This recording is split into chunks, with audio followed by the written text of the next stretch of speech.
Utilizamos esta versión de Blue in Green, no es la de Miles Davis, pero bueno, es que hay tantas que hemos escogido la que nos apetecía, ¿eh? Con Pedro Blázquez me ha dicho, esta me gusta, y ya está. Y la vamos a utilizar de ambientación para hablar de una novela que a una servidora la tiene fascinada. Voy por la página 110 y en cuantito llegue a casa me la acabo.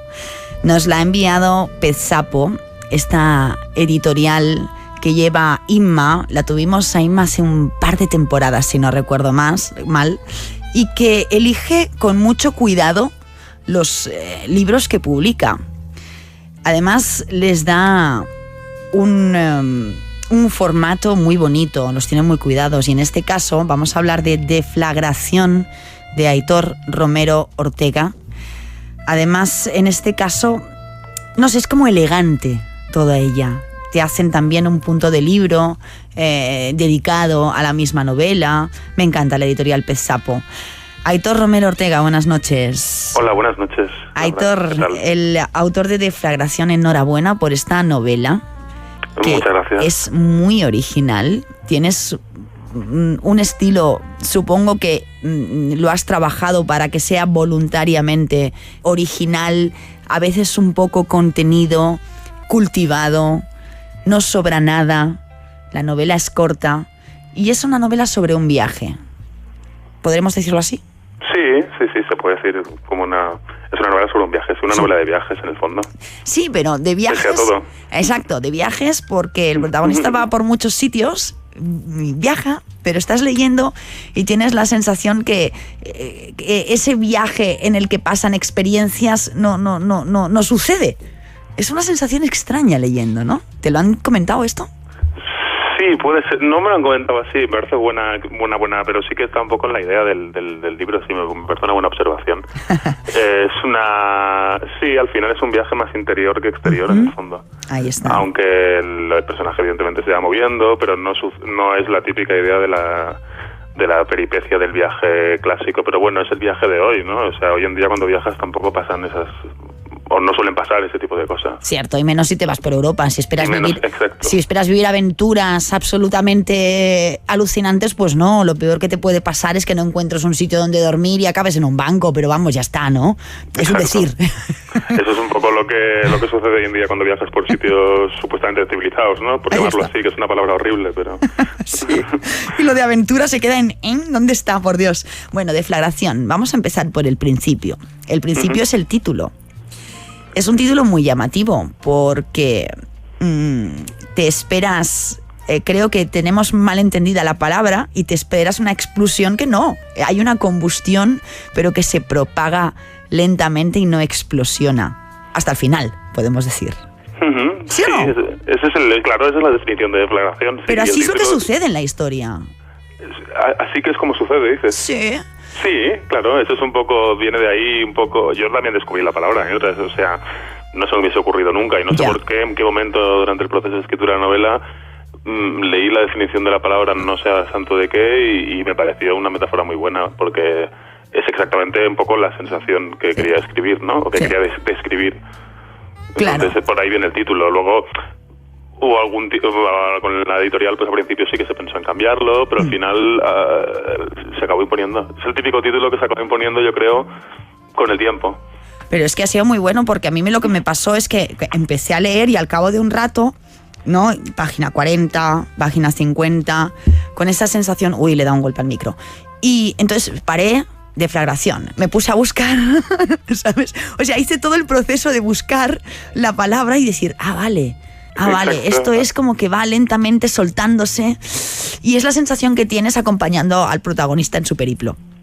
Sí, exacto, yo creo que es eso. Ese es el o sea, seguramente podría haber habido otro título, ¿eh? Sí, claro. Sería discutible, ¿no? Pero yo creo que la palabra se expresa muy bien ese estado de esa sensación, ¿no? Al final, el libro nace, yo al principio, hace unos años, pensaba que escribiría más sobre ideas, pero me doy cuenta cada vez de que lo que quiero describir son sensaciones. Qué bueno, ¿no? Que no sé muy bien cómo describirlas, entonces tienes que utilizar metáforas que para eso sirven. Claro, que le comentaba yo a Aitor fuera de micro, y os lo comento ahora al resto, que a mí, leyendo Deflagración, esta novela de Aitor, me he acordado de las sensaciones y de la lectura de Guardián entre el Centeno, cosa que al autor le ha parecido bien, pero es que es la verdad.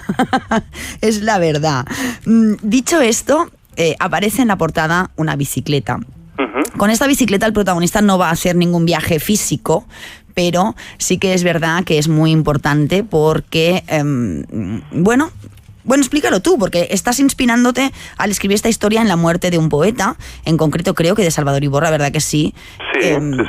Y bueno, el protagonista vive en el gótico, etc. Cuéntanos tú el principio, ¿qué es lo que sucede? Sí, la novela arranca pues en que el protagonista de Deflagración, Unai Guerrero, pues se queda sin trabajo, digamos, en una época que aunque no se dice, pues se intuye que es esta, ¿no? Exacto, sí. En la que una persona pues joven que se queda sin trabajo pues puede encontrarse en una perspectiva un poco difícil, y eso coincide efectivamente con el asesinato de un poeta en la misma ciudad que él vive, cerca de donde él vive, en Barcelona, que es Salvador Iborra, que se asesinaron por altas horas de la madrugada en 2011, o sea, es un caso real, aunque la novela utilice otro nombre, en el que, bueno, Salvador Iborra, pues a altas horas de la madrugada le pegaron un navajazo en una discusión muy banal por una bicicleta. Por una bicicleta que no era suya, además. Que no era suya, además, que era un amigo. Sí. Y que estaban buscando porque la habían robado, ¿no? Y entonces ahí, a través de un poco de esa obsesión que es Salvador Iborra, pues es algo que acompaña un poco al poeta en su viaje y en su deflagración, por decirlo así, ¿no?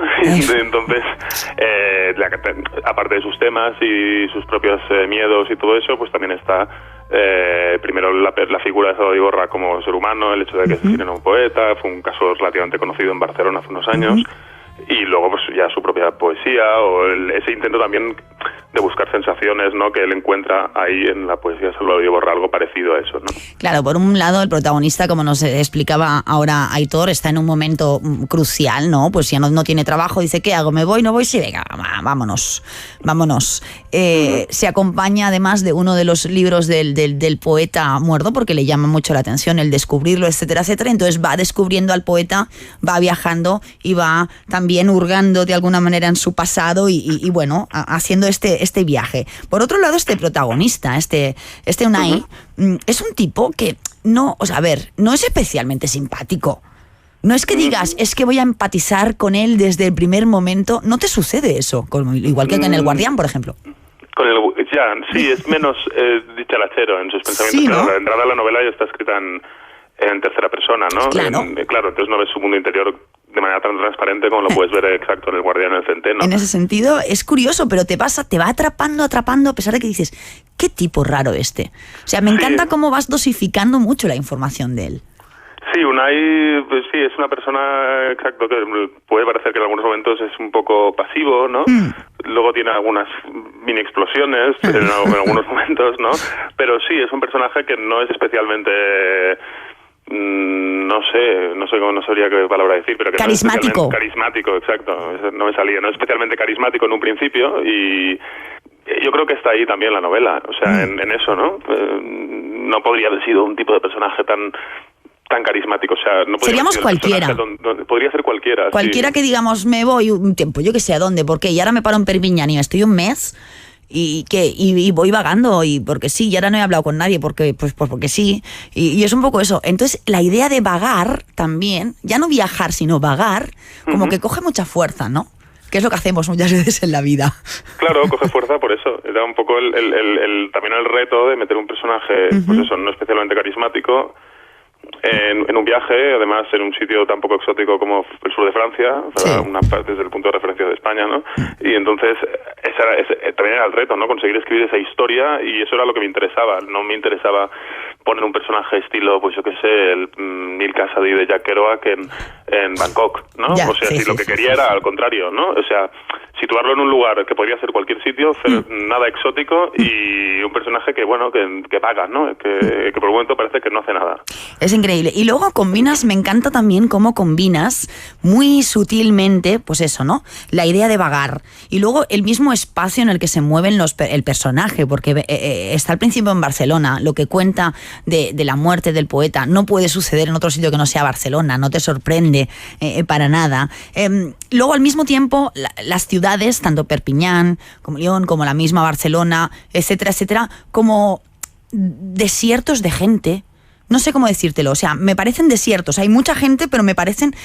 veo al protagonista así en medio de una especie de soledad con la que es fácil identificarse. Luego, eso, ese viajar, pero que no hay nada exótico, me voy a Francia y es más de lo mismo.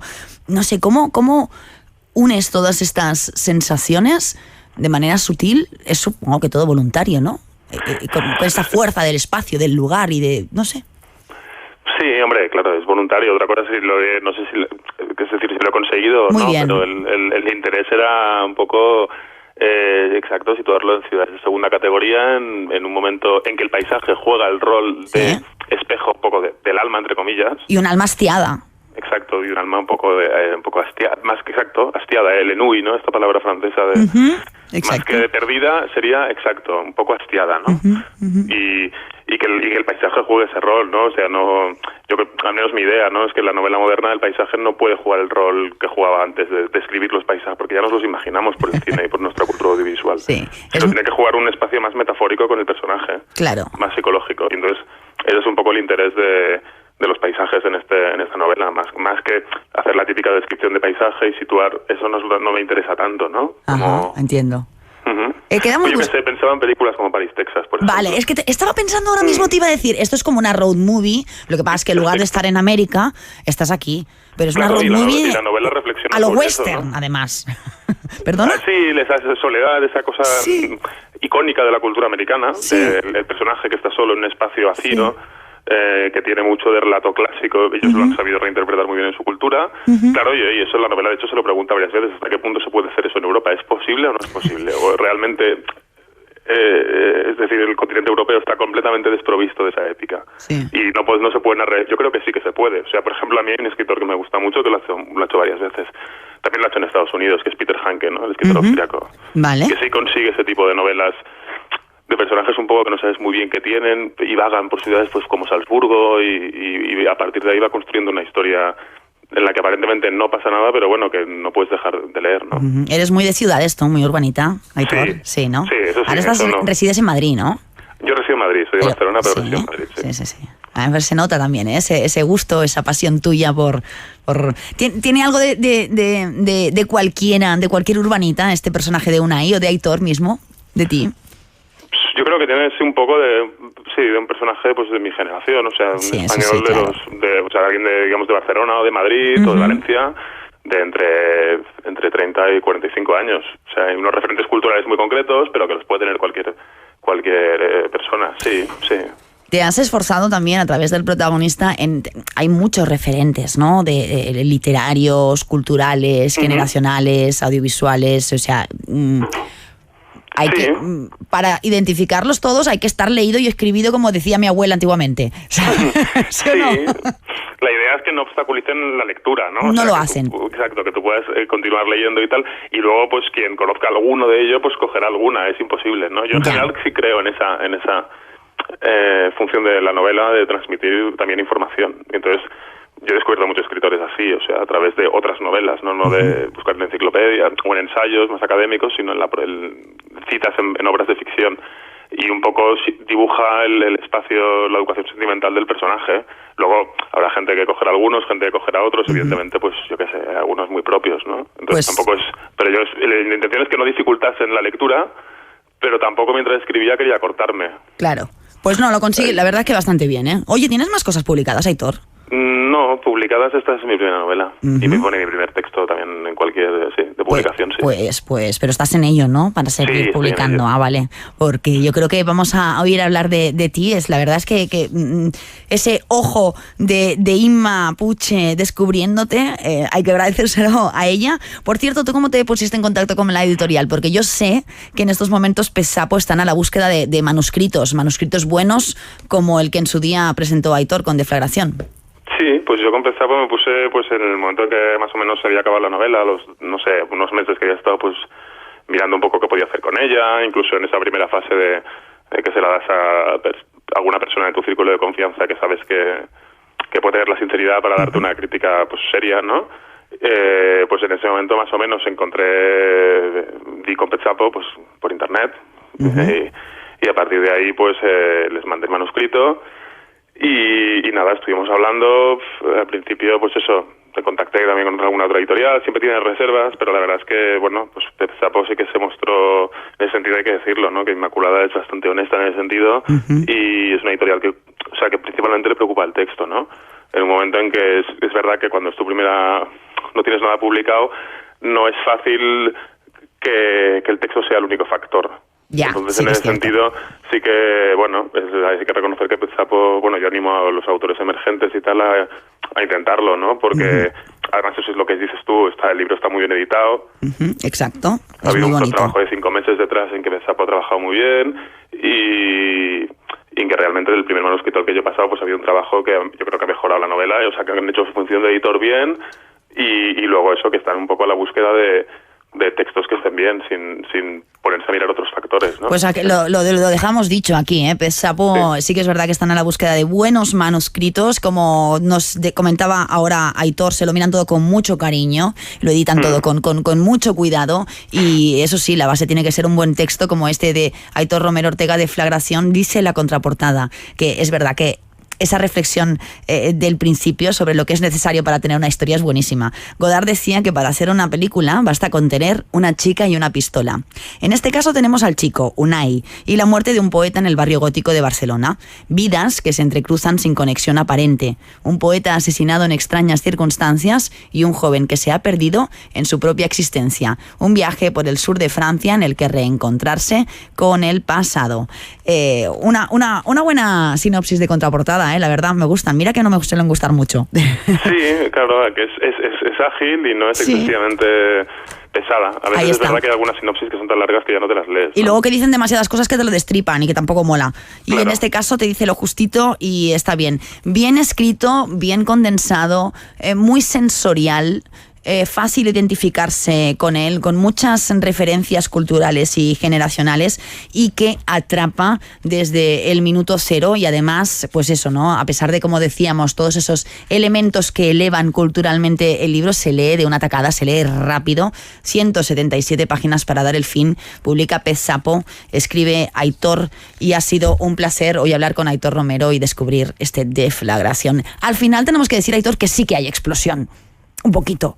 Un poquito, sí. Pero bueno, era inevitable. Claro. Pero exacto, no es sí, podríamos decir que sí que hay una pequeña explosión. Lo que pasa que a lo mejor es cuando la hoguera está ya tan, ¿sabes? Esas brasas que van crack, crack, pero que ya no es crepita. La explosión, crepitar. Es un poco más un crepitar, yo diría, que una explosión.